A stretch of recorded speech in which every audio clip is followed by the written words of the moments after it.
Romanos capítulo 8, versículos 12 al 13. Así que, hermanos, somos deudores, no a la carne para vivir conforme a la carne, porque si vivís conforme a la carne, habréis de morir, mas si por el Espíritu hacéis morir las obras de la carne, viviréis.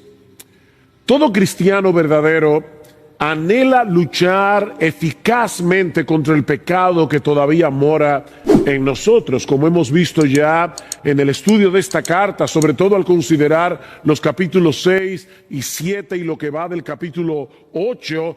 Todos aquellos que han sido justificados, todos los que han sido declarados justos en el tribunal de Dios, solo por gracia, solo por Cristo y solo por medio de la fe, también han sido santificados. Todo creyente verdadero ha sido libertado del dominio del pecado y está siendo progresivamente transformado conforme a la imagen de Jesús.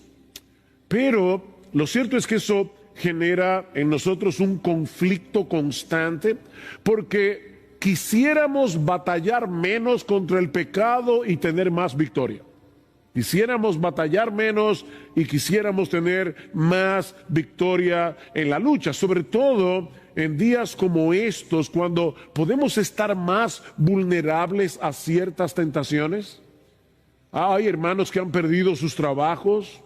Tal vez están luchando con el temor, con la ansiedad, otros con el hastío de estar encerrados en casa y no tener la menor idea de cuándo terminará todo esto. Y me imagino a algunos en su casa pensando: pastor, lo que yo necesito en esta mañana es saber cómo luchar eficazmente esta guerra que se está librando en mi corazón. ¿Cómo yo puedo pelear apropiadamente, eficazmente? Mira, mi hermano, yo te entiendo porque es mi lucha también.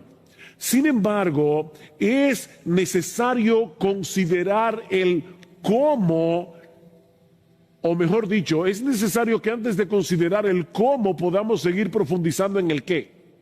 Y lo que quiero decir, en otras palabras, es que antes de saber cómo podemos luchar contra el pecado que todavía permanece en nosotros para seguir avanzando en santidad, es extremadamente importante que entendamos cada vez mejor nuestra nueva identidad en Cristo. Y eso es precisamente lo que hace Pablo en su carta a los romanos. Si tú lees con cuidado los primeros 11 capítulos de la carta, que por todos suman unos 315 versículos, te vas a dar cuenta que solo hay allí 6 imperativos, 6 exhortaciones en los primeros 11 capítulos de la carta. Es decir, 309 versículos dedicados a explicarnos el cómo, dedicados a explicarnos nuestra nueva identidad en Cristo. Y solo 6 versículos dándonos exhortaciones acerca de cómo debemos vivir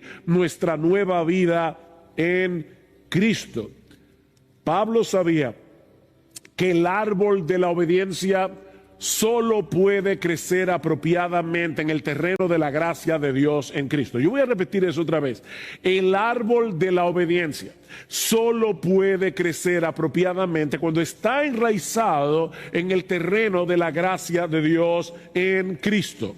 De lo contrario, corremos el peligro de caer en la trampa del legalismo en nuestro deseo genuino de querer crecer en santidad. Lo que Dios ha hecho por nosotros de pura gracia es lo que hace posible nuestro crecimiento en gracia.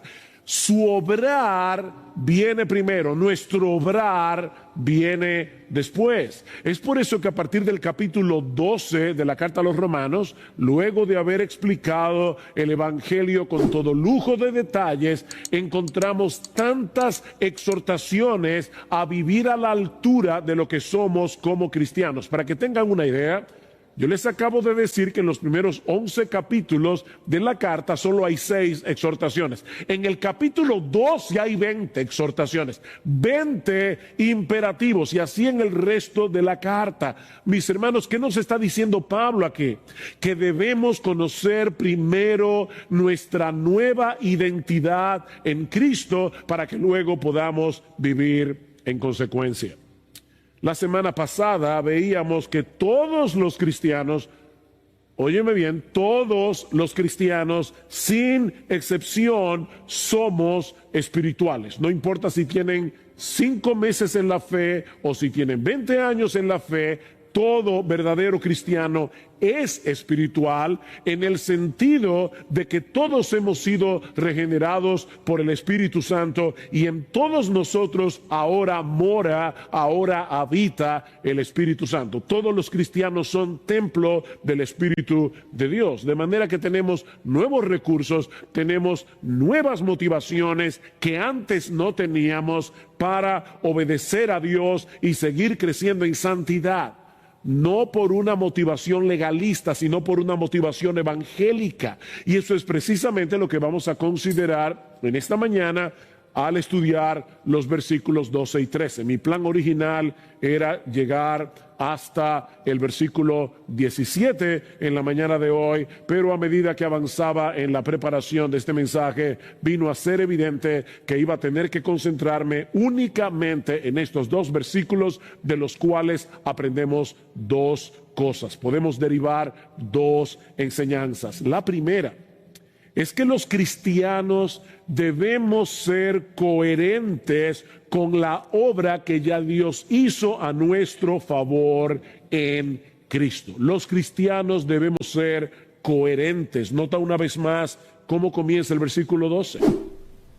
Así que, hermanos, somos deudores, no a la carne para vivir conforme a la carne, porque si vivís conforme a la carne habréis de morir. Aunque en este texto no hay una exhortación explícita, lo que Pablo nos está diciendo aquí es que debemos ser coherentes con la obra que ya Dios hizo a nuestro favor si somos cristianos, a través de la persona y la obra de Cristo. De ahí el así que con que Pablo introduce esta declaración. Y es como si Pablo nos estuviera diciendo, ya que no hay ninguna condenación para aquellos que están en Cristo Jesús, ya que el Espíritu Santo nos libertó de la esclavitud del pecado, ya que Él habita en nosotros para hacer posible nuestra obediencia a Dios, ya que ahora disfrutamos de la vida y de la paz de Dios, y ya que al final de los tiempos el Dios Trino resucitará nuestros cuerpos mortales para vivir eternamente en cuerpo y alma en la presencia de Dios, por todo eso ustedes no tienen deuda alguna con el pecado para vivir como antes vivían cuando estaban en la carne. Nuestra obligación no es con el espíritu, no es con la carne, es con el espíritu. Esa es básicamente la idea. Así que ustedes no tienen una deuda con la carne, ustedes tienen una obligación con el espíritu. Y no olviden que Pablo se refiere a la carne aquí, no a la piel que recubre nuestros huesos y nuestros músculos. Pablo está hablando aquí de ese principio pecaminoso que domina a los incrédulos y que aún reside en el cristiano como un enemigo permanente que pone resistencia a nuestra obediencia a Dios. Los cristianos no somos carnales, como hemos visto ya, porque ahora el pecado ya dejó de ser nuestro rey, pero mis hermanos, todavía hay carnalidad en nosotros, una carnalidad con la que tenemos que luchar día tras día. El pecado todavía permanece en nosotros, y no como un volcán desactivado. No. Es como un enemigo que se introduce sigilosamente, astutamente en nuestros deseos y ambiciones con el propósito de llevarnos de nuevo al terreno de la obediencia. Mis hermanos, el pecado es muy astuto como para revelar de entrada sus verdaderas intenciones. Él no nos hace ver que su meta es destruirnos, apartándonos de Dios, que es la fuente de todo bien y de toda bendición. No, el pecado se presenta como alguien que quiere ayudarnos a tener una vida más divertida, una vida más emocionante. Alguien me recomendó recientemente un libro escrito por Jared Wilson con un título sumamente sugestivo. Se titula El Evangelio según Satanás. 8 mentiras acerca de Dios que suenan como si fuera la verdad. Ese es el evangelio de Satanás. Mis hermanos, el diablo tiene su evangelio, que no es otra cosa que una distorsión del verdadero evangelio. No olvides que dice en 2 Corintios capítulo 11 que el diablo se disfraza como un ángel de luz. Pensemos por un momento en un creyente que está siendo tentado a cometer adulterio. Si pudiéramos hacer una lista de los beneficios de engañar a nuestras esposas, según la lógica del diablo, los beneficios del evangelio diabólico. Recuerden que la palabra evangelio es una buena noticia. Bueno, ¿cuál es la buena noticia? La buena noticia, entre comillas, que el diablo le presenta a un creyente para cometer adulterio, según la lógica retorcida de Satanás. Bueno, dice este autor, vivir la emoción de un nuevo romance, conseguir la satisfacción que mi esposa no está dispuesta a concederme o que ya no está interesada en darme, encontrar a alguien que me escuche y que de verdad me entienda, librarme del estrés y del aburrimiento, volver a sentirme atractivo y deseado, sentirme amado. Tal vez esta persona no se arroje de inmediato en los brazos de otra mujer, pero comienza a considerar la posibilidad de un romance, comienza a disfrutar el flirteo. Todavía él no se cree capaz de desobedecer a Dios, él no se cree capaz de romper sus votos matrimoniales, pero poco a poco se va enredando en esta relación hasta que un día se encuentra ya inmerso en una relación adúltera. Y mis hermanos, ningún cristiano es inmune de caer en este pecado o en cualquier otro. Mira el ejemplo de David. A menos que se aplique cada día la lógica del evangelio para contrarrestar la irracionalidad retorcida del pecado, que muchas veces nos parece más lógica que la lógica de Dios. Y eso es precisamente lo que Pablo nos está llevando a hacer en este pasaje. Él nos está ayudando a pensar correctamente, haciéndonos ver que nosotros somos deudores, pero no a la carne, para vivir conforme a la carne. No tenemos ninguna deuda con el pecado que todavía mora en nosotros. No tenemos una sola razón para hacerle caso. Mi hermano, recuerda lo que el pecado produjo en ti cuando todavía estabas bajo su control y cómo te hubiera destruido si Dios no hubiera intervenido rescatándote de esa esclavitud. Alguien ha dicho que el pecado está tratando de destruirte desde el día que naciste. El pecado está tratando de destruirte desde el día que naciste. La pregunta es, ¿por qué te vas a unir con las fuerzas del enemigo y pagarle para tu propia destrucción? Eso es lo que Pablo está diciendo. ¿Cómo le vas a pagar al pecado para que siga armándose contra ti y destruirte, cediéndote a los impulsos pecaminosos de tu carne?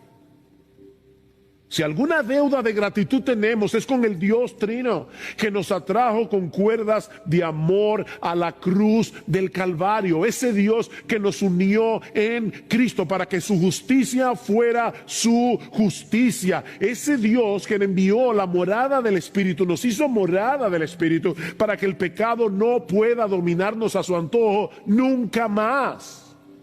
Eso es básicamente lo que Pablo está diciendo. Aquí es el mismo razonamiento que encontramos en el capítulo 6 de Romanos, que estudiamos hace varias semanas atrás. Pablo les dice a los romanos: ¿recuerdan cuando ustedes eran esclavos del pecado? ¿Ustedes recuerdan eso?, pregunta Pablo. ¿Qué fruto teníais de aquellas cosas de las cuales ahora os avergonzáis? Porque el fin de ellas es muerte, dice Pablo. Mas ahora que habéis sido libertados del pecado, ya fuisteis libertados del pecado y hechos siervos de Dios, escuchen bien, tenéis por vuestro fruto la santificación y como fin la vida eterna. ¿Cuál es la meta del pecado? Destruirte. ¿Cuál es la meta de Dios? Darte vida. Porque la paga del pecado es muerte, dice Pablo, mas la dádiva de Dios es vida eterna en Cristo Jesús, Señor nuestro. Debemos ser coherentes con la obra que ya Dios hizo a nuestro favor, si somos cristianos, a través de la persona y de la obra de nuestro bendito Señor y Salvador Jesucristo. En vez de darnos el miserable salario que merecíamos por nuestros pecados, el Señor nos regaló, es una dádiva de Dios, la vida eterna a través de la muerte de su Hijo. Consecuentemente, dice Pablo, ahora tenemos como fruto la santificación y como fin la vida eterna. Esa es la lógica del Evangelio. Y eso nos lleva a nuestro segundo encabezado. Ya que Dios nos salvó para santificarnos y para darnos vida en abundancia, vida en Cristo, el verdadero creyente puede y debe hacer morir las obras de la carne en dependencia del Espíritu Santo. Vean el texto una vez más. Así que, hermanos, somos deudores, no a la carne para vivir conforme a la carne, porque si vivís conforme a la carne habréis de morir.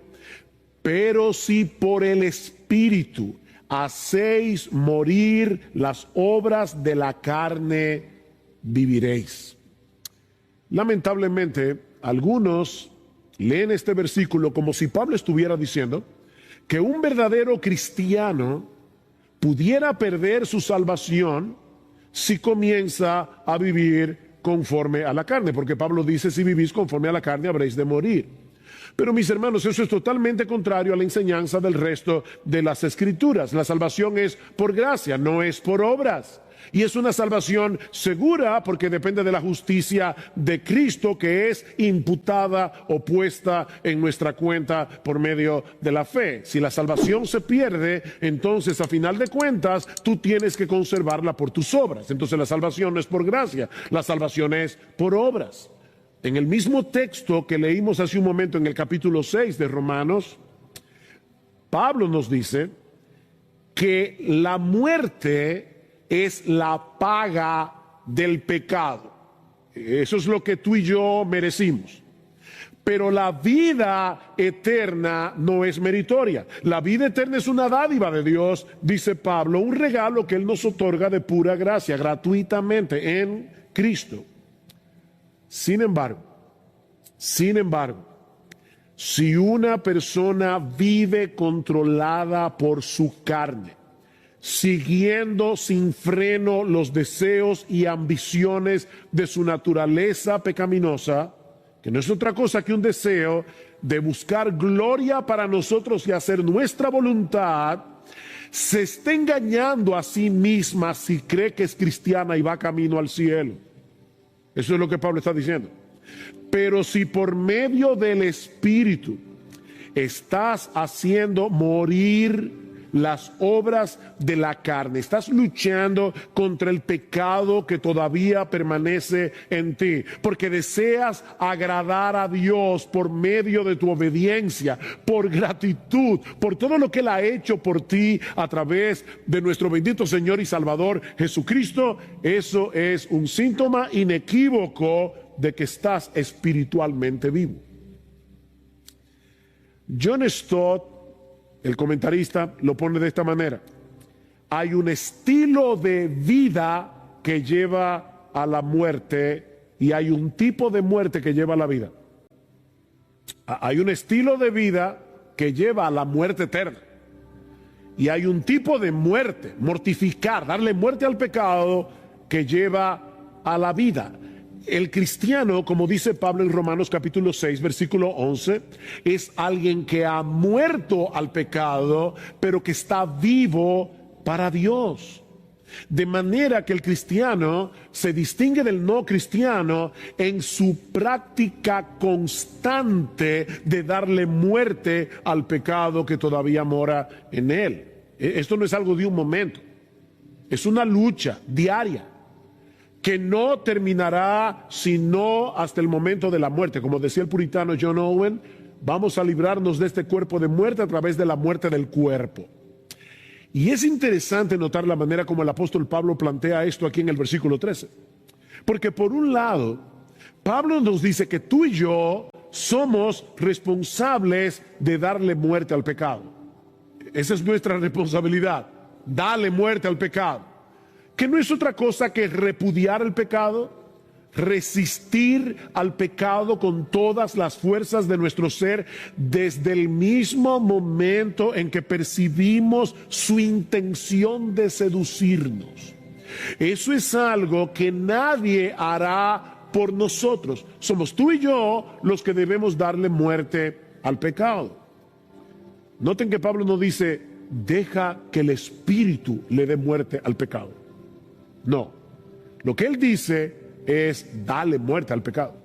Nosotros somos responsables de hacer eso. Tú y yo somos los verdugos que debemos llevar al pecado, al pabellón de fusilamiento. Eso debemos hacerlo tú y yo. Escucha la advertencia de Jesús en Mateo capítulo 5. Si tu ojo derecho te es ocasión de caer, sácatelo. No espera que te lo saquen. Sácatelo y échalo de ti. Pues mejor te es que se pierda uno de tus miembros y no que todo tu cuerpo sea echado en el infierno. ¿Ven la conexión? Si vivís conforme al pecado, moriréis. Eso es exactamente lo que Jesús está diciendo aquí.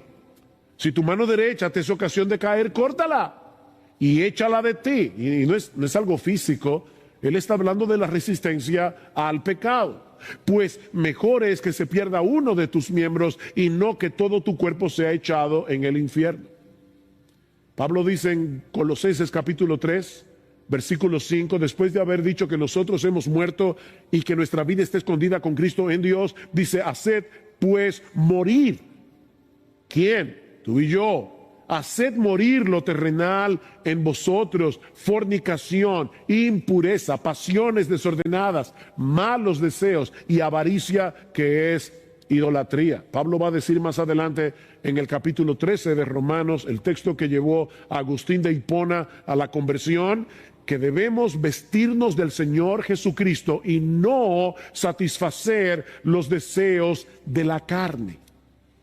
Mi hermano, mi hermana, todo lo que se opone a buscar la gloria de Dios, todo lo que se opone a obedecer los mandamientos de Dios son deseos de la carne y por lo tanto no deben ser satisfechos. Es exactamente lo mismo que dice el apóstol Pedro en su primera carta, primera de Pedro capítulo 2, versículo 11. Amados, yo os ruego como extranjeros y peregrinos que os abstengáis de los deseos carnales que batallan contra el alma. Eso es algo que debemos hacer tú y yo. Sin embargo, Pablo reconoce al mismo tiempo que eso es imposible de hacer para nosotros si no es en dependencia del Espíritu Santo. Tú y yo tenemos una responsabilidad que de antemano sabemos que no vamos a poder cumplir si no es en dependencia del Espíritu de Dios, porque si vivís conforme a la carne, moriréis, o habréis de morir. Pero si por el Espíritu hacéis morir las obras de la carne, viviréis. Es por la obra regeneradora y santificadora del Espíritu que fuimos libertados del poder del pecado. Y es por la obra del Espíritu en nosotros que podemos darle muerte. Otra vez cito aquí John Stott. Solo el Espíritu Santo puede proporcionar el deseo, la determinación y la disciplina necesaria para rechazar el pecado. Solo el Espíritu Santo puede darnos el deseo, la determinación y la disciplina para rechazar el pecado. Ahora bien, ¿cómo funciona esto en la práctica? En otras palabras, ¿cómo puede el creyente ser responsable en darle muerte al pecado, pero en el poder del Espíritu Santo? ¿Cómo funciona eso? Esa sinergia entre mi responsabilidad y el Espíritu, que aparecen en casi toda la Biblia. Ocupaos en vuestra salvación con temor y temblor, porque Dios es el que en vosotros produce así el querer como el hacer por su buena voluntad. ¿Quién es el que se ocupa en su salvación? Tú y yo. ¿Por qué podemos hacerlo? Porque Dios produce el querer como el hacer por su buena voluntad. Bueno, ¿cómo funciona esto? Bueno, en primer lugar, reconociendo ambas realidades en nuestras vidas si somos cristianos, la presencia del pecado y la presencia del Espíritu. Reconoce eso, ambas realidades. La razón por la que Pablo nos exhorta a hacer morir las obras de la carne es porque él reconoce la realidad de la presencia del pecado en nuestra vida. Mi hermano, nunca, y perdona que lo repito otra vez, nunca llegará el momento en tu vida cristiana en que puedas bajar la guardia en esta guerra. Nunca vas a llegar a tal grado de madurez en tu vida cristiana que el pecado ya no va a ser un problema para ti. Otra vez cito aquí a John Owen, que habló de este tema tan ampliamente y tan sabiamente, un ministro puritano del siglo XVII. John Owen decía, escuchen esto con cuidado: el pecado nunca está menos quieto que cuando parece estar más quieto. Voy a repetir eso. El pecado nunca está menos quieto que cuando parece estar más quieto, y sus aguas son más profundas cuando parecen más mansas. Lo que él está tratando de advertir es que el creyente que se siente satisfecho con su vida espiritual, que no está percibiendo la guerra del pecado contra él, está en peligro. Está en peligro. No está consciente de la maldad que hay en su propio corazón. Y va a terminar bajando la guardia tarde o temprano en su lucha contra el pecado. Así que, mi hermano, nunca olvides que el pecado continúa residiendo en ti. Pero tampoco olvides que el Espíritu Santo ha venido a ser morada en ti si eres cristiano. En el versículo 9 que estudiamos la semana pasada, Pablo dice claramente: si alguno no tiene el Espíritu de Cristo, el tal no es de él. Y en ese sentido estaba pensando que nosotros debemos darle gracias al Señor. Esto que voy a decir es muy profundo, yo espero que estén despiertos, pero debemos darle gracias al Señor de que los versículos 12 y 13 de Romanos 8 están después de los versículos 1 al 11. Es profundo, ¿verdad? Lo que quiero decir, mis hermanos, es que necesitamos ampararnos en las grandes verdades de los primeros 11 versículos de Romanos 8 antes de llegar a Romanos 12 y 13. De lo contrario, vamos a ser vencidos antes de comenzar a pelear esta guerra. Pero en segundo lugar, darle muerte al pecado en dependencia del Espíritu Santo significa llevarnos o llenarnos de la palabra que el Espíritu inspiró. Darle muerte al pecado por el Espíritu es llenarnos y ser guiados por la palabra que el Espíritu inspiró. Nota una vez más el versículo 5 que estudiamos la semana pasada. Pablo dice: porque los que viven conforme a la carne ponen la mente en las cosas de la carne, pero los que viven conforme al Espíritu, debemos suplir ahí, ponen la mente, fijan su mente en las cosas del Espíritu. La pregunta es, ¿y qué son esas cosas del Espíritu a las que Pablo se refiere aquí? Bueno, por el contexto y por otros pasajes de las Escrituras, Pablo está hablando de la obra de salvación que él está describiendo en este mismo capítulo. En ese sentido, Pablo usa esa misma expresión en el capítulo 2 de Primera a los Corintios, hablando del plan de salvación que se revela en el Evangelio. Y yo lamento que muchos entienden este texto como si Pablo estuviera hablando del cielo. No, yo creo que Pablo está hablando de la revelación de Dios.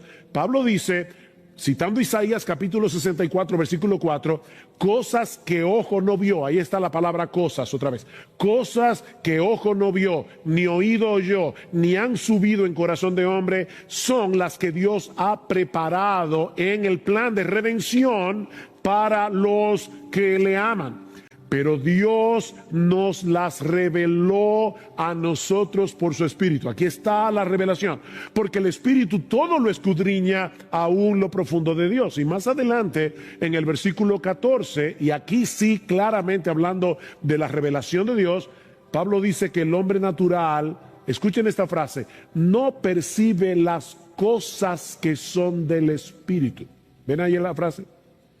Ponen la mente en las cosas del Espíritu. Bueno, Pablo dice, el hombre natural no percibe las cosas que son del Espíritu, porque para él son locura y no las puede entender porque se han de discernir espiritualmente.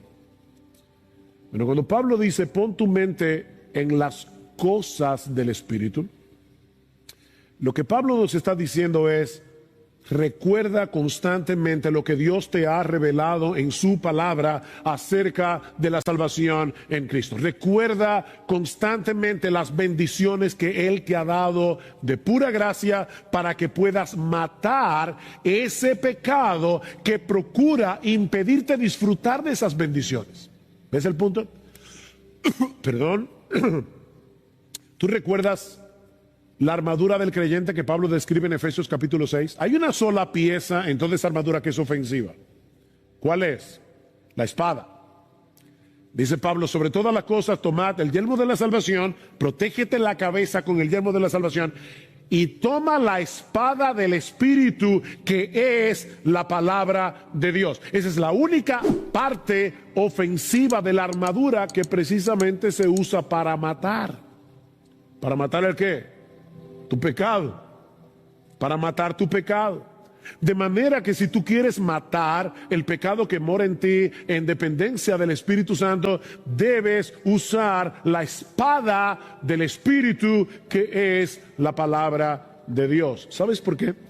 Porque solo la palabra puede penetrar en los rincones más oscuros de nuestras almas para desenmascarar el pecado que se esconde detrás de nuestras ambiciones, detrás de nuestros deseos, detrás de nuestras aspiraciones. Sin el espejo de la palabra de Dios, sin la luz de la palabra de Dios, no vas a poder meterte en los escondrijos de tu alma y el pecado seguirá oculto.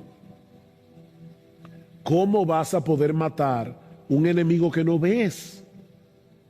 Dice el autor de la carta a los Hebreos que la palabra de Dios es viva y eficaz. ¿Y qué hace la palabra? Es más cortante que toda espada de dos filos y penetra hasta partir el alma y el espíritu, las coyunturas y los tuétanos. Y ahora escucha esta frase: y discierne los pensamientos y las intenciones del corazón.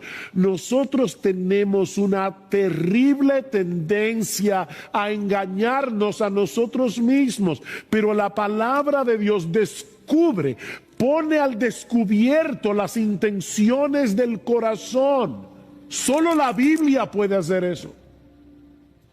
Así que debes dejar que esa palabra viva te escudriñe. Debes dejar que esa palabra viva revele tu pecado.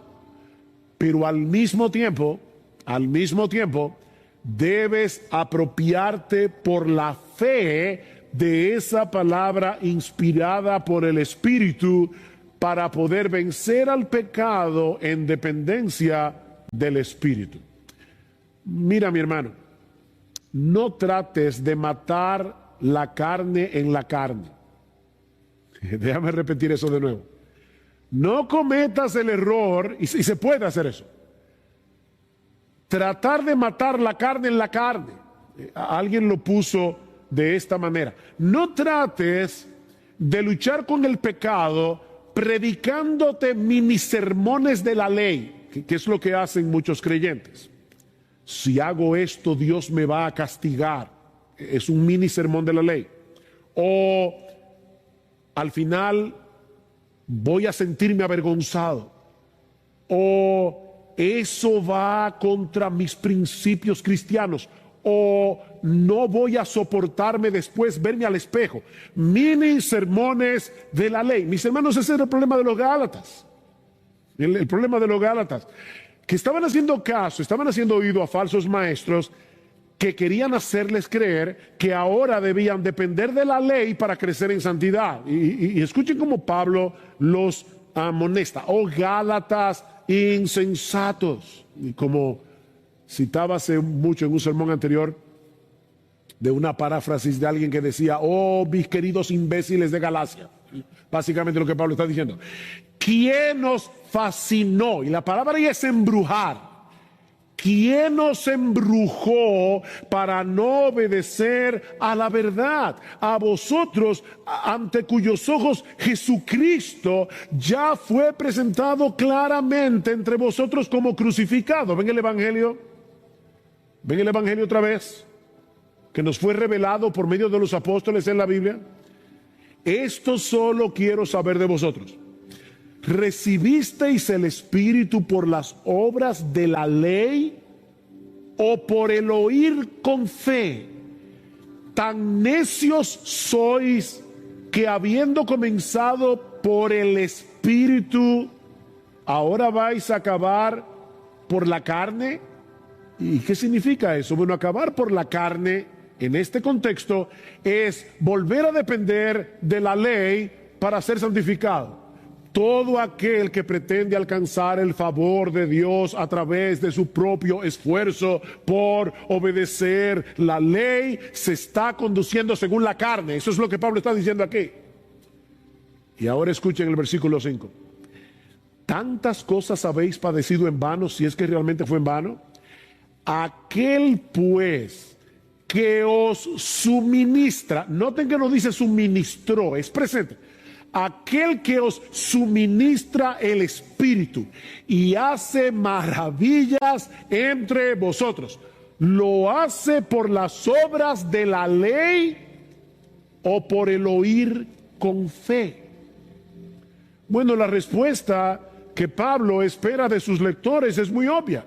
Dios nos suministra el Espíritu, Dios hace maravillas entre nosotros, no por las obras de la ley, sino por el oír con fe. Así que no se trata únicamente de leer la Biblia, se trata de apropiarte de ella por la fe. El diablo se vale de la mentira para llevarnos al pecado. Pero Dios nos ha provisto de la verdad de su palabra para que podamos exponer la mentira del pecado y darle muerte. Esa es la espada del Espíritu. Seguramente muchos creyentes están luchando, estamos luchando con el temor, con la desesperanza en estos días. ¿Qué pasa si me quedo sin trabajo? ¿Qué pasa si uno de los míos se enferma del COVID? ¿Qué pasa si esta cuarentena se prolonga y yo acabe perdiendo la paciencia y comportándome de una manera que maltrate a mi familia y que sea de un mal testimonio para el Evangelio? Son temores que vienen a nuestras almas en momentos como estos. Bueno, mi hermano, lo que te estoy diciendo es: aférrate a la palabra de Dios. Aférrate a lo que Dios nos ha revelado en su palabra. Créelo por fe. Créelo. Sabemos por la Escritura que nuestro Dios es bueno, que para siempre es su misericordia. Sabemos que Él es soberano, que Él está en control. Sabemos que todas las cosas obran para bien, todas las cosas obran para bien, para aquellos que han sido llamados conforme a un propósito muy particular, y es conformándose a la imagen de su Hijo. Y Él usa las pruebas, Él usa las aflicciones para hacer eso. Mira, si en medio de esta cuarentena nos sentimos exhaustos, física, emocional, espiritualmente, eso no elimina la realidad de lo que nosotros sabemos de las Escrituras. Nosotros sabemos que las misericordias del Señor jamás terminan. Eso no depende de cómo tú te sientas. Eso depende de la fidelidad de Dios. Las misericordias del Señor jamás terminan, pues nunca fallan sus bondades. Nuevas son cada mañana. No importa cuánto dure esta cuarentena, no importa cuánto dure esta pandemia, las misericordias del Señor seguirán renovándose cada mañana, porque grande es su fidelidad. Nosotros sabemos que si bien somos débiles, nos cansamos, perdemos a veces el deseo de levantarnos por la mañana, nuestro Dios no desfallece ni se fatiga con cansancio. Él da esfuerzo al cansado, Él multiplica las fuerzas del que no tiene ninguna. Si ahora yo te pregunto, ¿tú crees eso? ¿Tú crees eso? Porque es por medio de la fe en lo que Dios nos ha dicho en su palabra que el Espíritu Santo obra en nosotros. El Espíritu Santo no anula tu capacidad de razonar. ¿Ves? Él no te santifica sin tomarte a ti en cuenta. Él lo hace a través de ti. Y lo que Pablo está diciendo es, deja que el Espíritu de Dios obre en tu vida, confiando tú, no en tus sentimientos, no en las circunstancias, sino confiando en su palabra. Es como un bote. La labor tuya y mía es, por la fe, levanta las velas y deja que el viento sople. Pero eres tú que tienes que levantar la vela confiando en el Señor. Eres tú que tienes que traer a tu mente las promesas de Dios. Eres tú quien tienes que predicarte mini sermones, pero no de la ley, sino del Evangelio. Predícate mini sermones de la palabra de Dios. Tal vez estás luchando contra un pecado que te parece tan atractivo que tu lucha se ha vuelto agónica y has perdido toda esperanza de tener victoria. Yo sé que yo me entregué, yo no puedo con ese pecado. Óyeme, yo no estoy hablando aquí de ser tentado, yo estoy hablando de caer, porque tentados vamos a ser hasta que nos muramos. Hay pecados que desaparecen de nuestras vidas en el momento de la conversión, hay pecados con los que vamos a luchar hasta el día que cerremos nuestros ojos en esta tierra. Bueno, ¿tú has perdido toda esperanza en vencer ese pecado? Bueno, mira una vez más lo que Dios te ha concedido en Cristo. Alimenta tu corazón de gratitud al ver en su palabra lo que Él ha hecho, hace y hará a favor de su pueblo gratuitamente por gracia. Y sobre todas las cosas vuelve a mirar en su palabra la gloria y hermosura, el valor supremo de nuestro gran Dios y Salvador Jesucristo, porque es contemplando el brillo de su gloria que somos transformados de gloria en gloria en la misma imagen como por el Espíritu del Señor. El Espíritu nos transforma, nos ayuda a lidiar con el pecado que nos hace muy diferentes a Jesús a través de su palabra. ¿Qué dice Cristo en Juan capítulo 14? Él me glorificará. Yo voy a enviar al Espíritu, Él me glorificará. La labor del Espíritu al inspirar este libro es glorificar a Jesús, de principio a fin, desde Génesis hasta Apocalipsis. ¿Para qué? Para que contemplando el brillo de su gloria en este libro inspirado por el Espíritu, nosotros seamos transformados de gloria en gloria en la misma imagen como por el Espíritu del Señor. Solo podemos pelear esta batalla en el poder del Espíritu Santo. Y eso no es otra cosa que descansar por fe en lo que Él nos ha revelado en su palabra. ¿Te sientes agotado? ¿Exhausto? Ya no puedes más. Pero déjame contarte una historia. Y con esta historia concluyo. Es la historia del paralítico en el estanque de Betesda. Juan capítulo 5.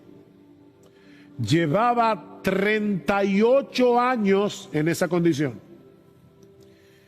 Y Cristo viene y le pregunta, ¿tú quieres ser sano? Esa es una pregunta extraña.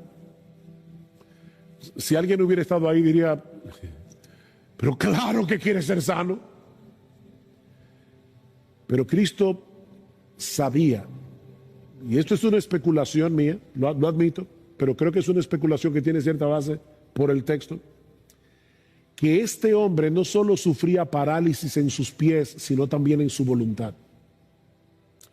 Él no solo estaba paralizado de sus pies, estaba paralizado en su voluntad. ¿Tú quieres ser sano? Después de 38 años en esa condición, probablemente este hombre habría perdido toda esperanza. Pero entonces Cristo le dice, y aquí viene la parte fantástica de esta historia, levántate, toma tu camilla y anda. Por supuesto, lo que Jesús le está pidiendo era imposible. Él no podía hacer eso, él no tenía la capacidad de hacer lo que Jesús le está mandando a hacer, como tú y yo no tenemos capacidad en nuestras propias fuerzas de luchar contra el pecado. Pero aún así, él decidió levantarse confiando en las palabras de Jesús. ¿Y sabes qué pasó? Quedó completamente sano de su parálisis. Mi hermano, ¿tú quieres matar el pecado que mora en ti? ¿Tú quieres matar el pecado? Porque de no ser así, tú no eres cristiano y vas camino al infierno. Eso es lo que Pablo dice aquí. Si vivís conforme a la carne, habréis de morir. Y está hablando de la muerte eterna en el infierno. Si tú no quieres matar el pecado, si tú quieres seguir regodeándote en tu pecado, si tú amas tu pecado más de lo que amas a Dios, no te engañes a ti mismo, tú no eres cristiano. Tú no eres cristiano. Tú necesitas venir a Cristo en arrepentimiento y fe, confiando únicamente en Él, confiando únicamente en su obra de redención para el perdón de sus pecados y para obtener de pura gracia el don de la vida eterna en Cristo. Pero si tú eres cristiano, si en el fondo de tu corazón tú anhelas agradar a Dios, es una guerra, es una lucha, tú anhelas agradar a Dios por medio de tu obediencia, movido por la gratitud de su obra en Cristo, mi hermano, levántate en el poder del Espíritu Santo, confiando en su palabra y dale muerte al pecado que mora en ti. Resista al pecado que mora en ti. Y cuando seas vencido por alguna tentación, porque vas a ser vencido, vuelve al trono de la gracia y arrepiéntete de haber ofendido a tu Señor. No es que perdiste la salvación y ahora la estás ganando de nuevo. No, tú eres el hijo que ha ofendido a su padre y vienes a Él a renovar tu relación de amor con Él. Vuelve al trono de la gracia. Arrepiéntete de haber ofendido a tu Señor, confiando en que si confesamos nuestros pecados, Él es fiel y justo para perdonar nuestros pecados y limpiarnos de toda maldad. Y vuelve al campo de batalla para seguir peleando, sabiendo que estamos del lado del vencedor y que algún día esta guerra terminará para siempre cuando estemos en la bendita presencia de nuestro Dios, contemplando y deleitándonos en su gloria por los siglos de los siglos. Toma de nuevo la espada del Espíritu, que es la palabra de Dios. Vuelve al campo de batalla y sigue peleando. sigue peleando día tras día. Somos pecadores rebeldes, merecemos la condenación de Dios por causa de nuestros pecados. Pero mis hermanos y amigos que están aquí en esta mañana, es sobre ese fondo negro de nuestra condición espiritual que el diamante del Evangelio brilla en todo su esplendor. La buena noticia que el Evangelio anuncia es que Dios no nos dejó en esa condición de miseria, en esa condición de condenación, sino que proveyó a través de Cristo un Salvador que nos libra del pecado y que nos libra de todas las consecuencias del pecado. Dios, el Hijo, la segunda persona de la Trinidad, se hizo hombre, vivió una vida de perfecta obediencia a la voluntad de su Padre y luego murió en una cruz como un criminal para pagar por todos nuestros pecados. Él recibió sobre sí mismo voluntariamente toda la ira de un Dios perfectamente santo, perfectamente justo, toda la ira que tú y yo merecemos por causa de nuestros pecados. Eso fue lo que vimos desde la mitad del capítulo 3 hasta el capítulo 5 de la carta. Cristo unió nuestras vidas con la suya por medio de la fe, de tal manera que ahora su justicia perfecta cuenta como nuestra en el tribunal de Dios. Somos justificados, es decir, declarados justos en el tribunal de Dios, únicamente por medio de la fe en Jesús. De ahí lo que dice Pablo en Romanos capítulo 5, versículo 1, por tanto, habiendo sido justificados por la fe, tenemos paz para con Dios por medio de nuestro Señor Jesucristo. No tenemos controversias con Dios, podemos morirnos tranquilos. Pero el asunto no termina ahí, sino que debido a nuestra unión con Cristo, y guarden esa frase en sus mentes en esta mañana, debido a nuestra unión con Cristo, todos los que han sido justificados también han sido santificados. Hemos sido libertados de la esclavitud del pecado, para que ahora podamos gradualmente ser transformados conforme al carácter de nuestro Señor Jesucristo. Eso fue lo que vimos en Romanos capítulo 6, capítulo 7, capítulo 8. Eso en sí mismo es abrumadoramente extraordinario.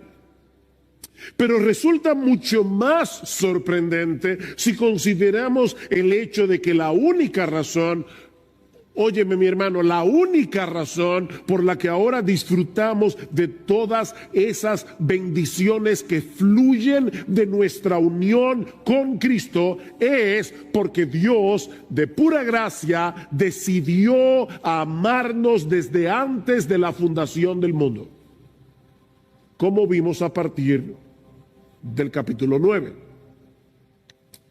Dios tuvo misericordia de nosotros porque Él decidió tener misericordia de nosotros. No había nada, ni en ti ni en mí, que nos hiciera atractivos a los ojos de Dios. Romanos 9:16, Romanos 9:18, Dios tuvo misericordia porque Dios tuvo misericordia. Porque Él decidió amarnos.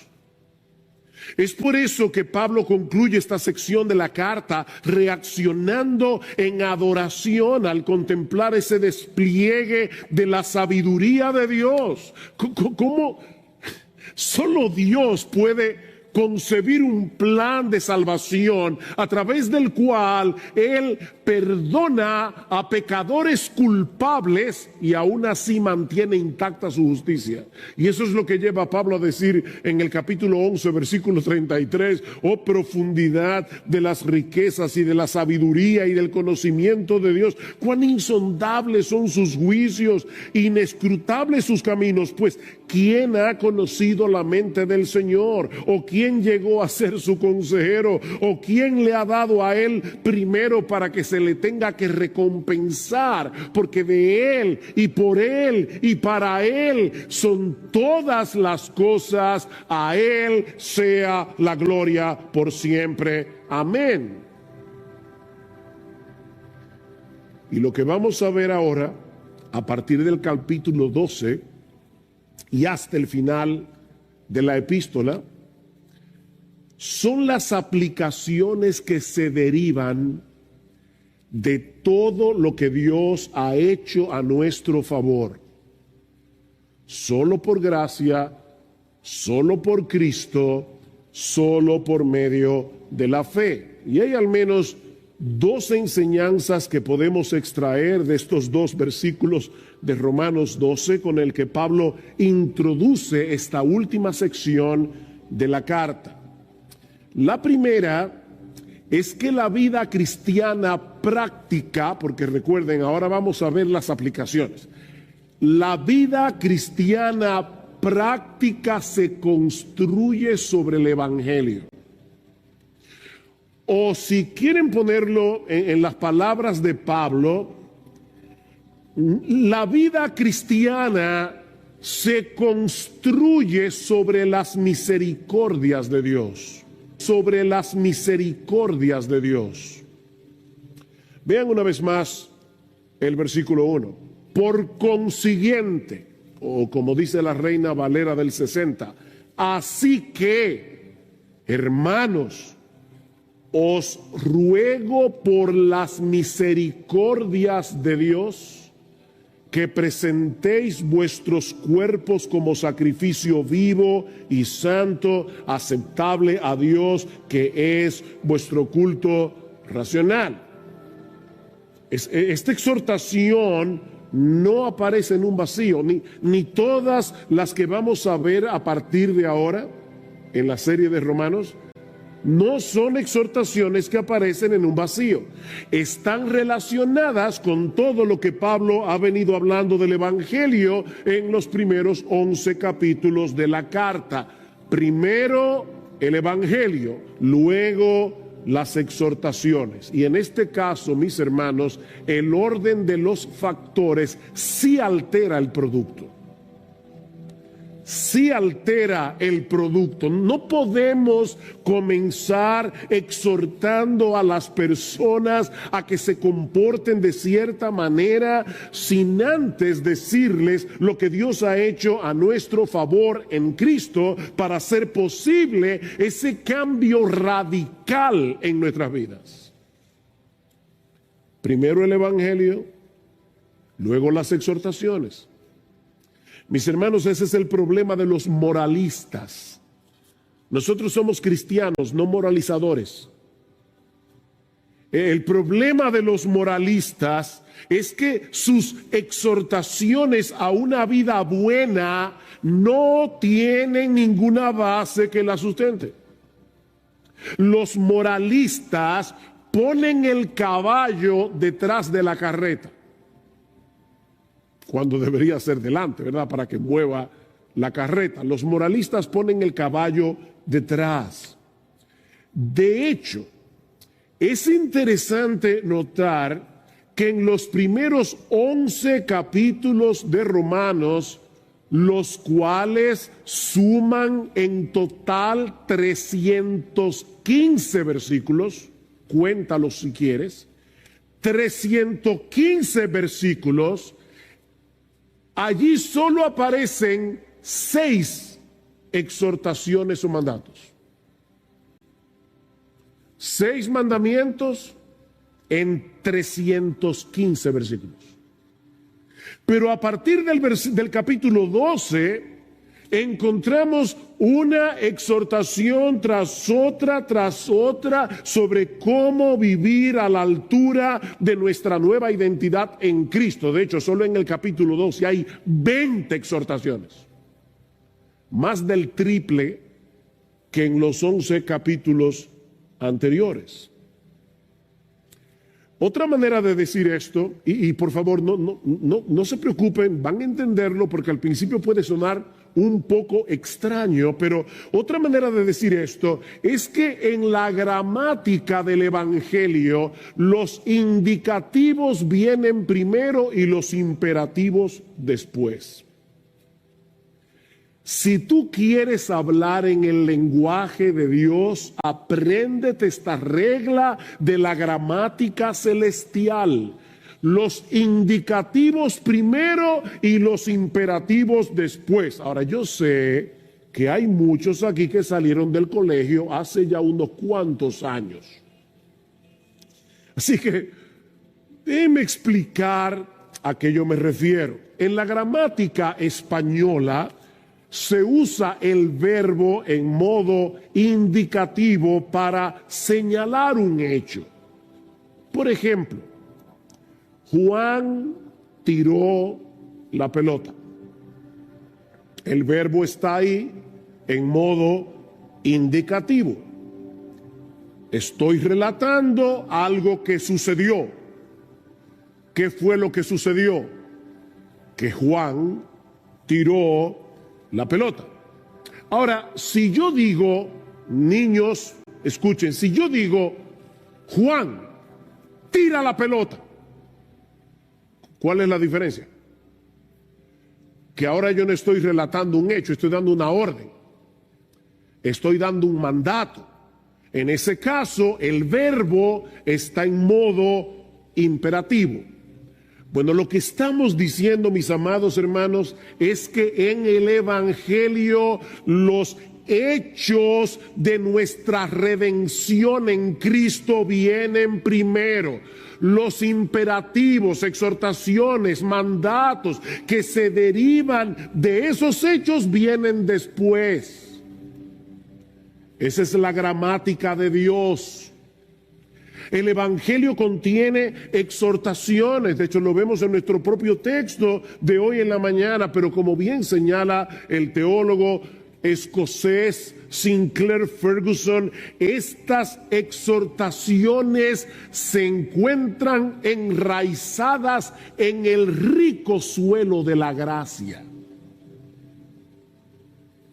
Hay exhortaciones en el Evangelio, pero están enraizadas en el rico suelo de la gracia de Dios. Es por eso que Pablo aquí apela a las misericordias de Dios antes de exhortar a los creyentes a que presenten sus cuerpos como un sacrificio vivo.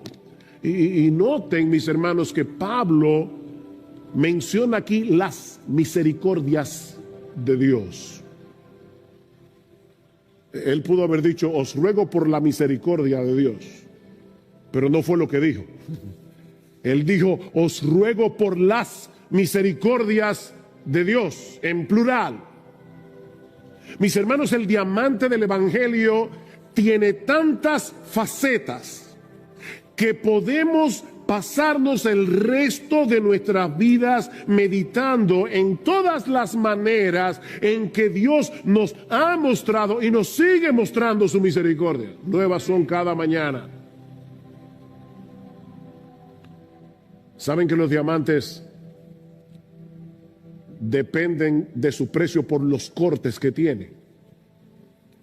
Bueno, el Evangelio tiene muchos cortes. Es un diamante multifacético.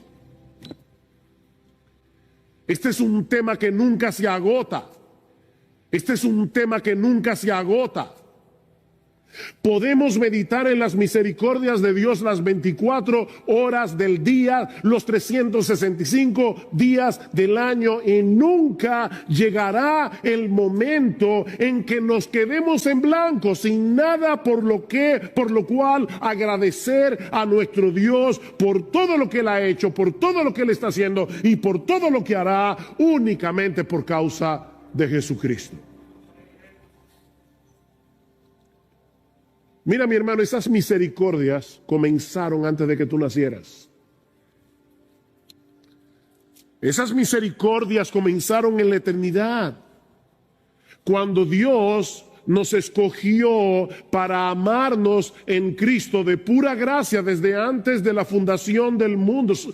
Miren, Solo meditar en eso es suficiente para pasar el resto de nuestras vidas glorificando a Dios y dándole gracias. Él te amó, te escogió por nombre, con nombre y apellido, para que tú seas de Él. Sobre todo, tomando en cuenta el hecho de que Dios conocía de antemano lo corrupto que sería nuestro corazón. Dios sabía de antemano, cuando nos escogió, que nosotros no lo íbamos a escoger a Él naturalmente.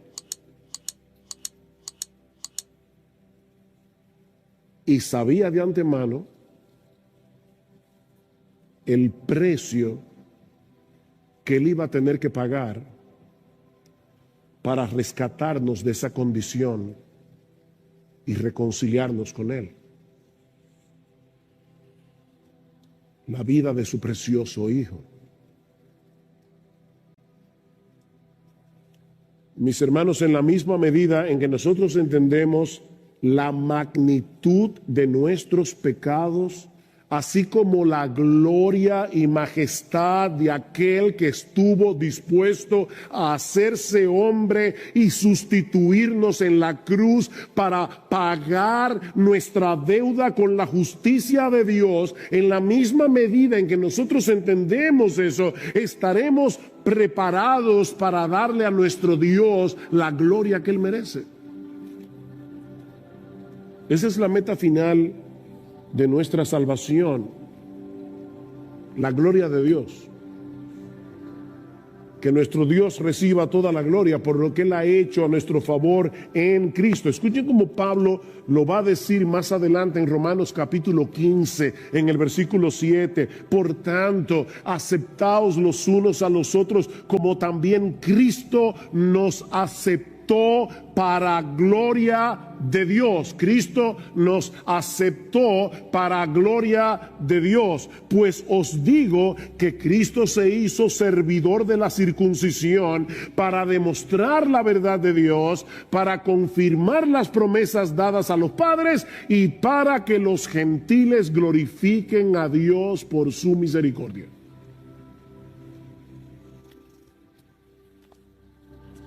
Cristo se hizo hombre para todo eso.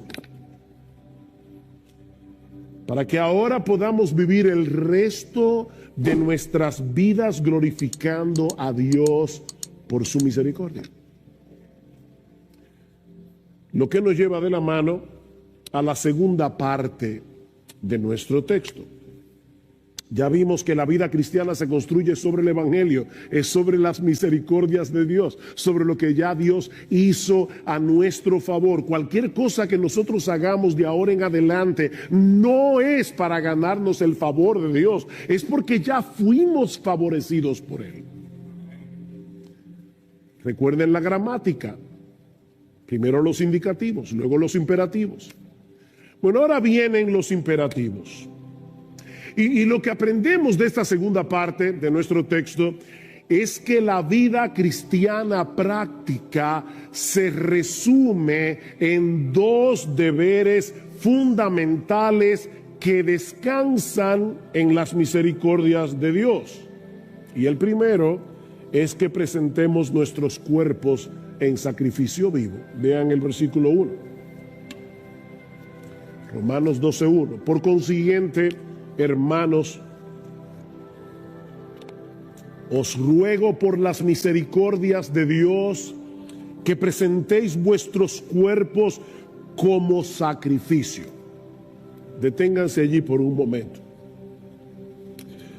Cuando los judíos del primer siglo y también en cierto modo los paganos escuchaban la palabra sacrificio, muy probablemente pensaban en tres cosas: un templo, un sacerdote y un animal. Un templo, un sacerdote y un animal. Estos tres elementos eran fundamentales para la adoración a Dios en el antiguo pacto. Un israelita creyente en el antiguo pacto no podía concebir la adoración a Dios sin un templo, un sacerdote y un animal. Pero cuando llegamos al Nuevo Testamento descubrimos algo sorprendente. Y es el hecho de que estos tres elementos del antiguo pacto, el templo, el sacerdote y el sacrificio, señalaban hacia nuestro Señor Jesucristo. Hacia nuestro Señor Jesucristo. Él es el templo final de Dios. Ustedes recuerdan en Juan capítulo 2 cuando Cristo le dice a los judíos, destruid este templo y en 3 días yo lo levantaré, y ellos decían, ¿cómo es posible que este templo, el que Herodes estaba reconstruyendo, ha durado 40 años en su reconstrucción y tú lo vas a levantar en 3 días? Pero dice Juan 2:21, pero él hablaba del templo de su cuerpo. Jesucristo es el templo final de Dios. Por eso es que ya no adoramos ni en Jerusalén, ni aquí, ni allí. Estamos en Cristo, en el templo, todo el tiempo.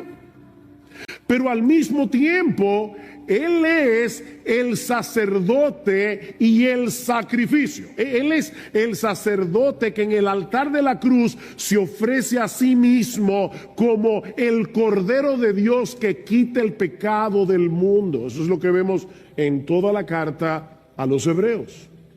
Él es el sacrificio final. Bueno, ahora Pablo se vale de esta misma terminología tan típica del Antiguo Testamento, escuchen bien, para señalar a los creyentes del nuevo pacto que debido a nuestra unión con Cristo, ahora somos el templo de Dios, una nación de sacerdotes y somos el sacrificio. Recuerden, Cristo es el templo, el sacerdote y el sacrificio. Y nosotros estamos en Él. Así que por causa de nuestra unión con Cristo, nosotros somos el templo, nosotros somos los sacerdotes y nosotros somos el sacrificio. Vean lo que dice en Primera de Pedro capítulo 2 versículo 4 al 5. Y ese texto es importante porque usa palabras muy similares a las de Romanos 12:1. Dice Pedro, viniendo a Él como una piedra viva, desechada por los hombres, pero escogida y preciosa delante de Dios, también vosotros como piedras vivas, sed edificados como casa espiritual, el templo, para un sacerdocio santo, para ofrecer sacrificios espirituales aceptables a Dios por medio de Jesucristo. ¿Ven?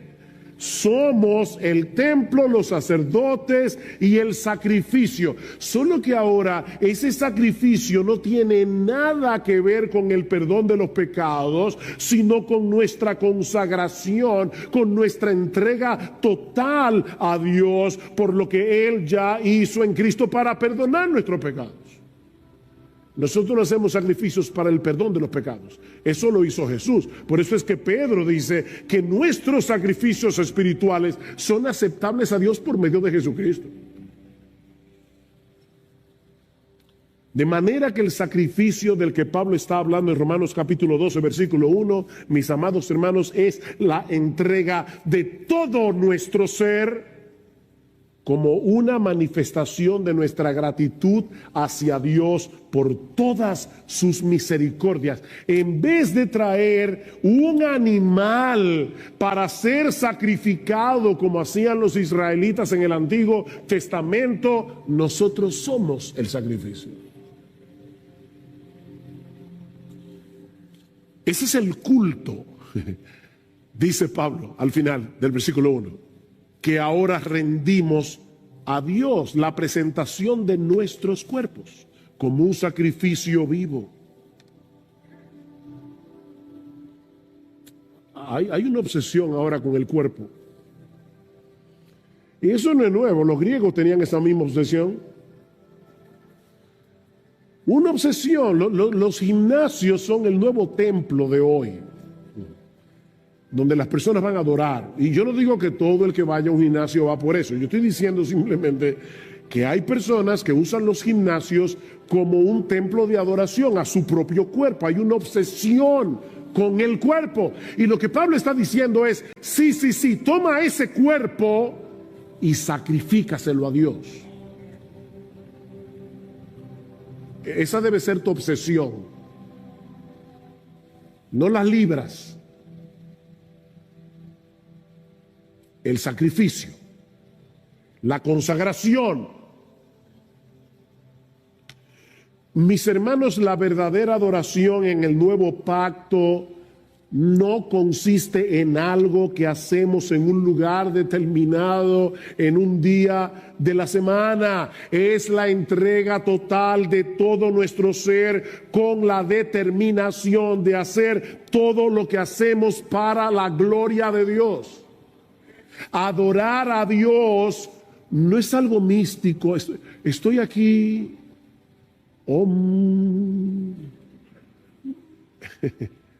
No, esto es algo bien concreto. Entrega tu cuerpo es convertir en un acto de adoración todo lo que hacemos con este cuerpo. ¿Ven por qué yo les decía y oraba para que el Señor nos ayudara a tener un entendimiento más amplio de lo que significa ser cristiano?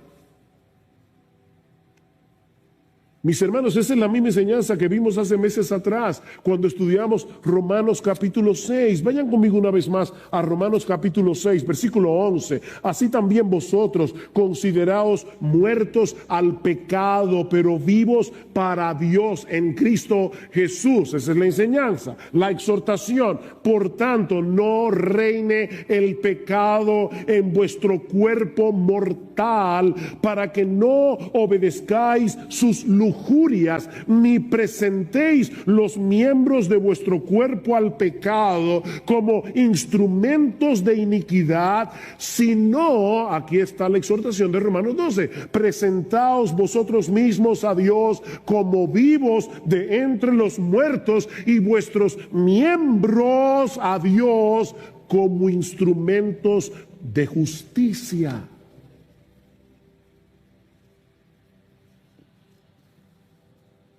Dice John Piper,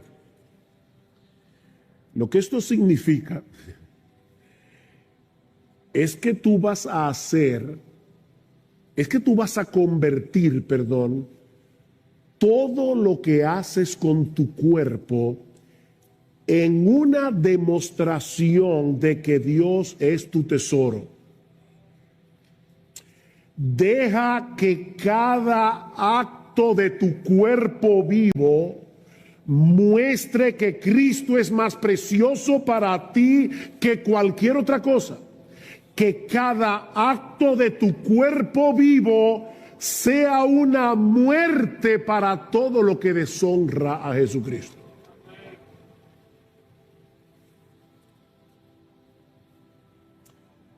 La razón por la que Pablo nos exhorta a presentar nuestros cuerpos, los evangélicos hablamos mucho de entregar el alma.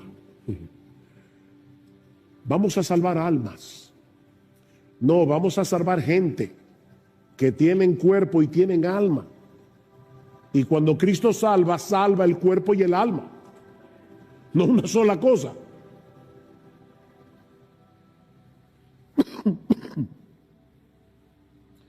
La razón por la que Pablo nos exhorta a presentar nuestros cuerpos en sacrificio es por el hecho de que es a través de nuestros cuerpos que nosotros hacemos lo que hacemos. Hay hermanos que dicen, yo no estaba en la iglesia hoy, pero estaba en espíritu. Mira, olvídate de eso. Nosotros no somos espiritistas, no vengas en espíritu. Tú tienes que venir con tu cuerpo, con tus pies, con tu cuerpo, con tu mente, con tu cabeza, para alabar a Dios con tus labios, para escuchar la palabra con reverencia con tus oídos, es tu cuerpo. Es con nuestros cuerpos que nosotros pecamos. Y es con nuestros cuerpos que servimos a Dios. Y lo que Pablo nos está diciendo, tanto en Romanos 6 como en Romanos 12:1, es que ese mismo cuerpo que antes habíamos entregado por completo al pecado, ahora que hemos recibido las misericordias de Dios, debemos entregarlo por entero al servicio de Dios como un acto de adoración. Es en ese sentido que Pablo dice en 1 Corintios capítulo 6, versículo 13, que nuestro cuerpo es para el Señor y el Señor es para el cuerpo. Nuestro cuerpo es para el Señor y este cuerpo ahora es templo del Señor. Templo del Espíritu Santo. Tenemos una nueva vida en Cristo que debemos vivirla procurando intencionalmente agradarlo a Él en todo lo que hacemos con nuestros cuerpos. Y Pablo le llama sacrificio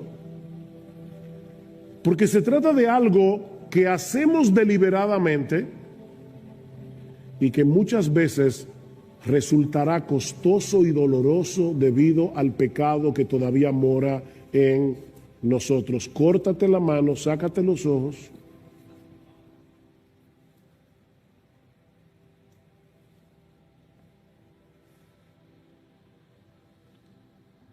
Y miren, mis hermanos, contrario a lo que mucha gente piensa, esta no es una entrega que se hace una sola vez. Ciertamente, todos nosotros nos entregamos a Dios en el momento de nuestra conversión. Pero constantemente debemos recordar que nuestros cuerpos no nos pertenecen.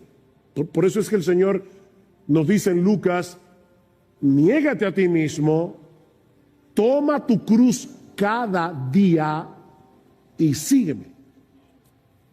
¿Por qué cada día? O porque todos los días yo trato de bajar mi cuerpo de esa cruz. Constantemente debemos recordar que este cuerpo es el instrumento con el que ahora adoramos a Dios, procurando su gloria en todo lo que hacemos, ya sea que estemos aquí congregados como iglesia o en nuestros lugares de trabajo o compartiendo con nuestra familia en casa o en nuestro tiempo de ocio. Debemos actuar como lo que somos. ¿Y qué es lo que somos? Adoradores del único Dios vivo y verdadero.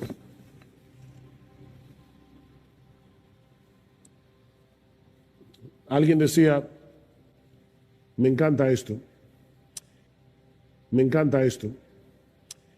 Adorar es vivir tu vida de tal manera que por lo que dices, lo que piensas, lo que sientes, lo que haces con tus brazos, con tus labios, con tus ojos, con tus piernas, con tus manos, todo demuestra que Él es más valioso que cualquier otra cosa. Eso es adorar.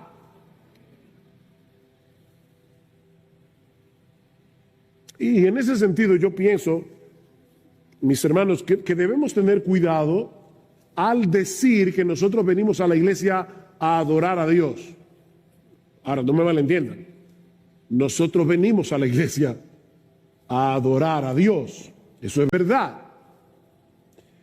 Pero yo creo que sería más preciso decir que nosotros venimos a la iglesia a continuar adorando. Eso es más preciso, porque supuestamente eso era lo que estábamos haciendo todo el resto de la semana. La diferencia es que ahora lo estamos haciendo como pueblo de Dios, en la presencia especial de Dios, en el día del Señor. Lo que ocurre en este lugar cada domingo debe ser una extensión de esa vida que vivimos el resto de la semana para la gloria de Dios. Somos adoradores que nos reunimos una vez a la semana juntos como iglesia para adorar. Pero éramos adoradores antes de llegar aquí.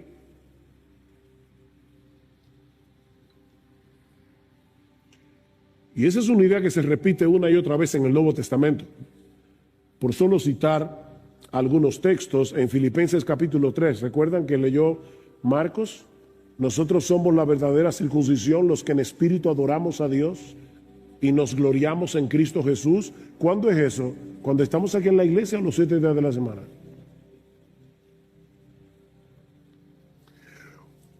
Primera Corintios 6. ¿O no sabéis que vuestro cuerpo es templo del Espíritu Santo, que está en vosotros, el cual tenéis de Dios, y que no sois vuestros? Somos templo 24/7. El creyente. Pues por precio habéis sido comprados. Por tanto, glorificad a Dios en vuestro cuerpo y en vuestro espíritu, los cuales son de Dios.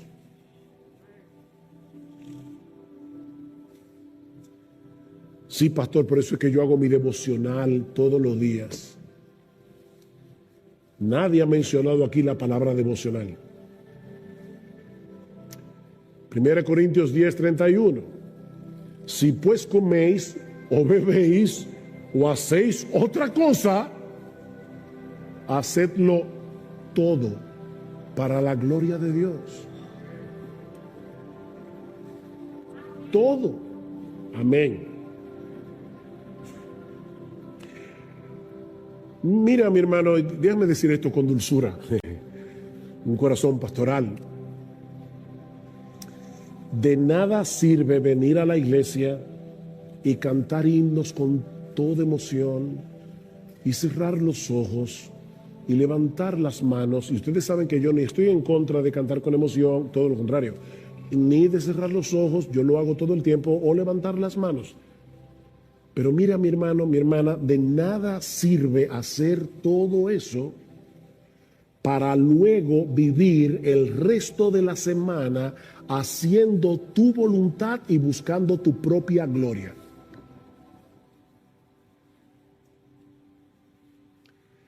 La verdadera adoración es un estilo de vida. Es un estilo de vida. Ya que Dios nos compró para Él, debemos presentar nuestros cuerpos como sacrificio vivo y santo. Es decir, lo contrario a lo que hacíamos cuando éramos inconversos, que usábamos los miembros de nuestros cuerpos para pecar contra Dios, para vivir de espaldas a Dios. Ese sacrificio, dice Pablo, es aceptable a Dios. Y eso parece que está de más. Pero Pablo quiere enfatizar el hecho de que nuestra meta en la vida ha sido reorientada. ¿Oíste eso? Nuestra meta en la vida, en el momento de la conversión, fue reorientada radicalmente. En vez de procurar agradar a los demás, en vez de procurar agradarte a ti mismo, nuestra meta es agradar a Dios. Y todo lo que hagáis, sea de palabra o de hecho, hacedlo todo en el nombre del Señor Jesús, dando gracias a Dios Padre por medio de Él. Si lo que vas a hacer, tú no puedes hacerlo en el nombre de Jesús, ni dándole gracias a Dios por eso que tú vas a hacer, no lo hagas. No lo hagas.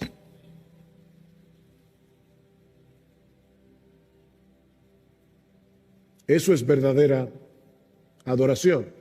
Y no lo hacemos, yo repito otra vez, para ganarnos el favor de Dios, sino porque ya fuimos favorecidos. Para ganarnos el favor de Dios, sino porque ya fuimos favorecidos. De pura gracia. Por eso es que Pablo dice al final del versículo 1 que eso es nuestro culto, la palabra es latría. Idolatría es adorar un ídolo. Pero esa latría solo se le debe a Dios. No a María, ni a los ángeles, ni a los santos. Solo a Dios. Y Pablo dice, esa es nuestra latría, nuestro culto lógicos, dice el griego, de donde viene nuestra palabra lógico. Es nuestro culto racional, es nuestro culto razonable. Mis hermanos, esa entrega total de todo nuestro ser es la única respuesta razonable a las misericordias de Dios. Es lo único razonable que tú puedes hacer, que yo puedo hacer. Dice un comentarista, una vez que tienes un entendimiento claro de la misericordia de Dios, cualquier otra cosa que no sea un sacrificio total y completo de ti mismo a Dios es completamente irracional. Si pones este texto al revés, todo lo que no sea una entrega a Dios total es irracional. Lo que nos lleva al segundo deber. Recuerden que hemos dicho, nuestro mensaje tiene 2 puntos, no quiero que te pierdas en la estructura. Primer punto, la vida cristiana se construye sobre el Evangelio. En segundo punto, la vida cristiana práctica se resume en 2 deberes fundamentales. ¿Cuáles son esos 2 deberes fundamentales? Primero, entrega todo tu cuerpo como sacrificio, pero no vas a poder hacer eso sin hacer lo segundo. Debemos dejarnos transformar por la renovación de nuestra mente. Versículo 2. Romanos capítulo 12, versículo 2. Y no os adaptéis a este mundo, sino transformaos mediante la renovación de vuestra mente para que verifiquéis cuál es la voluntad de Dios, lo que es bueno, aceptable y perfecto. Aquí tenemos un mandamiento negativo, un mandamiento positivo. El mandamiento negativo, no nos adaptemos a este mundo. Hay una paráfrasis del Nuevo Testamento que lo pone de esta manera: no permitan que el mundo que los rodea los comprima para adaptarlos a su propio molde.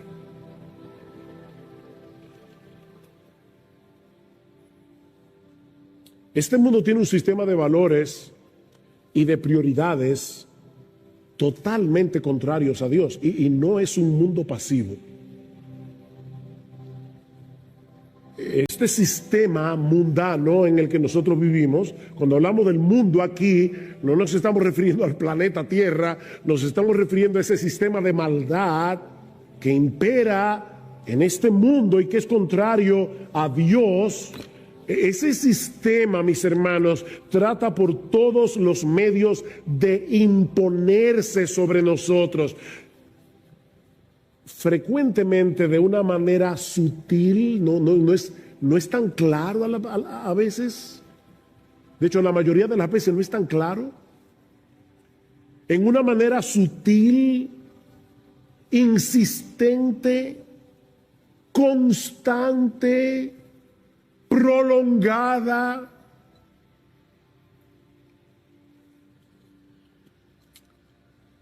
Una vez alguien le dijo a una hermana mayor de la iglesia, no de esta, no iglesia, no sé dónde, era una señora muy bondadosa, y alguien le dijo: usted es tan bondadosa y siempre trata de encontrarle el lado bueno a los demás, que hasta al diablo usted le encontraría algo bueno. Y dice ella: sí, su perseverancia. El diablo no se cansa. Él trata y trata y trata y trata y trata y trata de amoldarte a este mundo. Este sistema desprecia lo que verdaderamente tiene valor, la gloria y hermosura de nuestro gran Dios y Salvador Jesucristo, y al mismo tiempo exalta y valora aquello que es pasajero e intrascendente.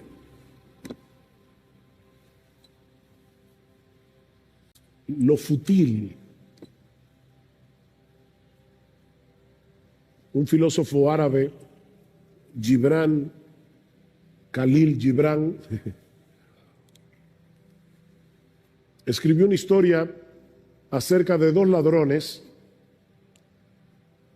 que idearon la manera más eficaz para poder robarle al pueblo. Vamos a salir de noche y vamos a cambiarle el precio a todas las cosas. Lo que vale mucho le vamos a poner el precio menor, y lo que vale más menos le vamos a poner el precio mayor. Y dice Gibran, desde aquella época el mundo está confundido.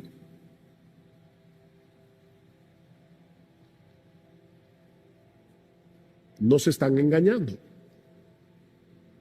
Y lo que Pablo está diciendo aquí es que debemos rebelarnos contra eso. Rebélate contra ese sistema. No dejes que te arrastren hacia ese sistema de valores. Te están engañando. Te están vendiendo gato por liebre. Te están cambiando espejitos por oro. ¿Y sabes cuál es el problema? Que todos nosotros nacemos ya con ese software instalado, una mentalidad equivocada. ¿Qué dice Pablo en Efesios capítulo 2? Y Él os dio vida a vosotros cuando estabais muertos en vuestros delitos y pecados, en los cuales anduvisteis en otro tiempo, siguiendo la corriente de este mundo, conforme al príncipe de la potestad del aire. Y éramos, Pablo se incluye, éramos por naturaleza hijos de ira, lo mismo que los demás. Tú y yo nacimos con ese software instalado para pensar mal. Nosotros vinimos al mundo con una mente distorsionada, llena de mentiras. Es por eso que necesitamos ser transformados por medio de la renovación de nuestra mente, por medio de la renovación de nuestro entendimiento, que es la parte positiva de la exhortación. Y aquí hay otra cosa gramatical interesante. El verbo que usa Pablo, transformar, metamorfeo, metamorfosis, donde viene la palabra metamorfosis, ese verbo es un imperativo pasivo. Y eso es extraño. Porque te está mandando algo en lo que tú eres pasivo. ¿Cómo podemos traducir eso? Déjate transformar. Ven, déjate transformar. La verdadera santidad no consiste simplemente en tratar de cambiar nuestra conducta. No. Necesitamos permitir que la luz del Evangelio penetre, ilumine nuestro entendimiento, instale en nosotros una nueva forma de pensar, un nuevo sistema de valores. Ese proceso se inicia en la conversión, dice Tito, fuimos renovados por el Espíritu Santo, y usa la misma palabra aquí. Pero es algo que continúa a lo largo de toda nuestra vida. Ahora, noten que aquí no estamos hablando simplemente de recibir nueva información. Estamos hablando de dejar que el Evangelio transforme por completo nuestra forma de ver la vida, dejar que el Evangelio transforme por completo nuestra forma de ver la vida al contemplarla a través de la hermosura de Jesús. No es simplemente nueva información, no es que, mira, esto está mal y ahora esto está bien. Eso es una información. Ese cambio no dura. Si tú no estás contemplando con deleite la gloria de Jesucristo. Escuche cómo Pablo describe este proceso de transformación. Según a los Corintios 3:18. Por tanto, todos nosotros, mirando a cara descubierta como en un espejo la gloria del Señor, somos transformados. Metamorfosis otra vez. Somos transformados de gloria en gloria, en la misma imagen, como por el Espíritu del Señor. ¿Sabes cómo funciona esto? Tú terminas convirtiéndote en lo que adoras. Salmo 115, versículo 8. Semejantes a ellos, a los ídolos, son los que los hacen. Se hacen semejantes a sus ídolos. Yo me acuerdo cuando yo me convertí, año 1977, estrenaron Fiebre del Sábado por la Noche. Yo no la vi, por cierto. Ya me había convertido, gracias al Señor. Pero yo decía, ¿y por qué que ahora todos los muchachos andan con esto aquí, ¿cómo se llama esto? La manga de la camisa. Porque así lo usa John Travolta. Y lo grande es que los adolescentes, sobre todo, tienen un afán de ser únicos. Pero yo no soy como todo el mundo, que entonces se hacen como todo el mundo. Es una cosa rara. Por eso le digo que es muy sutil. Pablo continúa diciendo, pero si nuestro evangelio está aún encubierto, entre los que se pierden está encubierto, en los cuales el Dios de este siglo cegó el entendimiento de los incrédulos para que no les resplandezca la luz del evangelio de la gloria de Cristo, el cual es la imagen de Dios. Si tú no puedes ver a Cristo glorioso, mi amigo, es porque el diablo te está cegando. Porque no nos predicamos a nosotros mismos, dice Pablo, sino a Jesucristo como Señor y a nosotros como vuestros siervos por amor a Jesús. Pablo, ¿y por qué tú predicas si acabas de decir que el pecador está ciego? Yo predico porque Dios, que mandó que de las tinieblas resplandeciese la luz, es el que resplandeció en nuestros corazones para iluminación del conocimiento de la gloria de Dios en la faz de Jesucristo. ¿Ves? Lo que Pablo nos enseña en este pasaje es que el mismo proceso que Dios usó en nuestra conversión, abrir nuestros ojos a través de la predicación para que veamos nuestro pecado y para que veamos a Jesucristo como el todo suficiente Salvador, digno de toda gloria, digno de toda admiración. Ese proceso es el que Dios usa en nuestra santificación. El mismo proceso que usó en la conversión es el que usa en la santificación. Viendo su gloria, somos transformados de gloria en gloria. Sinclair Ferguson, otra vez, lo explica de esta manera: en la medida en que la grandeza del evangelio comienza a llenar y a expandir nuestras mentes, mientras llegamos a conocer al Hijo de Dios a través de la palabra de Dios y por el Espíritu de Dios, un proceso de cambio toma lugar en nuestros pensamientos, en nuestros sentimientos, en nuestros deseos y en nuestro vivir. La palabra de Dios y el Espíritu de Dios obran juntos, transformándonos activa y poderosamente.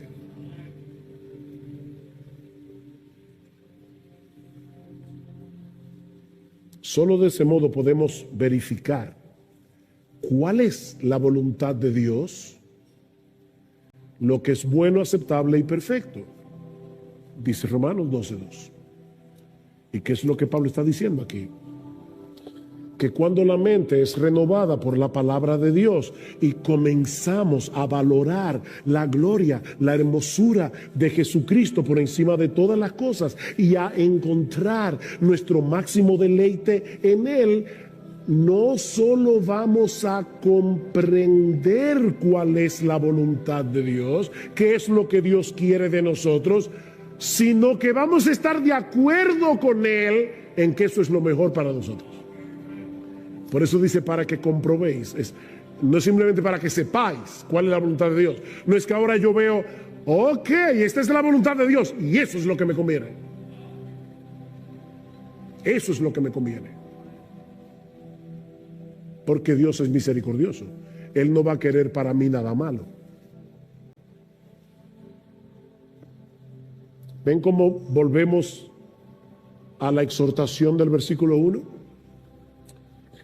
Vamos a querer consagrarnos por entero a Dios porque entenderemos que la verdadera satisfacción y la verdadera felicidad solo se encuentra en nuestra comunión con Él por medio de Cristo, transitando en la senda de su santa y perfecta voluntad. Los mandamientos del Señor son rectos y por eso alegran el corazón.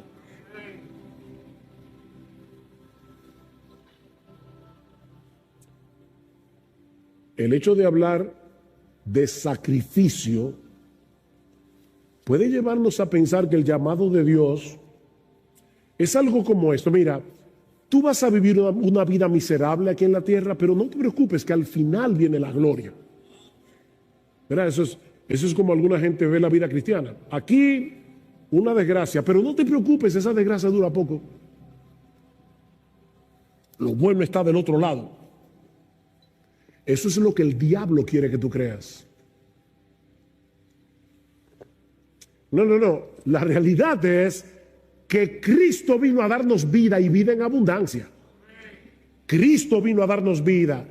Una vida que comenzamos a disfrutar aquí ahora sí, con las luchas, tentaciones, todo eso, pero que disfrutaremos en toda su plenitud cuando estemos en su presencia, deleitándonos en Él por los siglos de los siglos. Por eso es que Jesús comienza el sermón del monte diciendo, bienaventurados. Y esa palabra, que es una palabra muy rica, que significa floreciente. No simplemente dichoso o feliz, no es mucho más que eso, es floreciente. Cristo vino a resolver lo que el diablo dañó. La vida humana fue diseñada por Dios para florecer, pero el diablo quiere marchitarte. No te dejes engañar. Es el pecado lo que desgracia la vida humana, no los caminos de Dios. De manera que entregarnos por entero a Él, usando estos mismos miembros con los que antes servíamos al pecado para servirle a Él, para buscar su gloria en lo que hacemos, es la única forma razonable de vivir.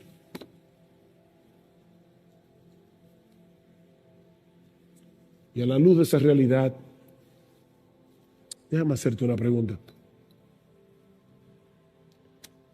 Leímos Filipenses 3, donde Pablo dice, yo lo tengo todo todavía por basura. Pablo escribió ese libro unos 30 años después de su conversión. Y él está diciendo, cuando yo vi la gloria de Jesús camino a Damasco, todo lo demás para mí se convirtió en basura. ¿Y saben qué? 30 años después lo sigo considerando basura por el incomparable valor de conocer a Cristo. Por el incomparable valor. Mi pregunta es, tú puedes decir lo mismo hoy. Yo no sé qué tiempo tú tienes de convertido, pero tú puedes decir hoy, cuando yo miro al mundo y veo a Cristo, yo veo eso como basura. Lo tengo todavía como basura. Mi hermano, ¿cómo está tu vida espiritual? De verdad, en serio, hoy, ¿cómo está tu vida espiritual? Mi esposa me dijo ayer o antes de ayer, no me acuerdo, que debemos tener cuidado para no vivir de glorias pasadas. Y yo le dije, qué bueno está eso. Lo voy a decir en el mensaje. Porque hay hermanos aquí que tienen ya bastante tiempo en el Señor y pueden estar viviendo de gloria pasada. ¿Tú te acuerdas cuando salimos a evangelizar y visitar los hospitales? Sí, pero eso ya pasó. Yo estoy hablando de ahora. No vivas de glorias pasadas. Eso ya pasó. Es como está tu vida espiritual hoy. Ahora. ¿Qué tan intencionalmente tú estás?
nothing to lose.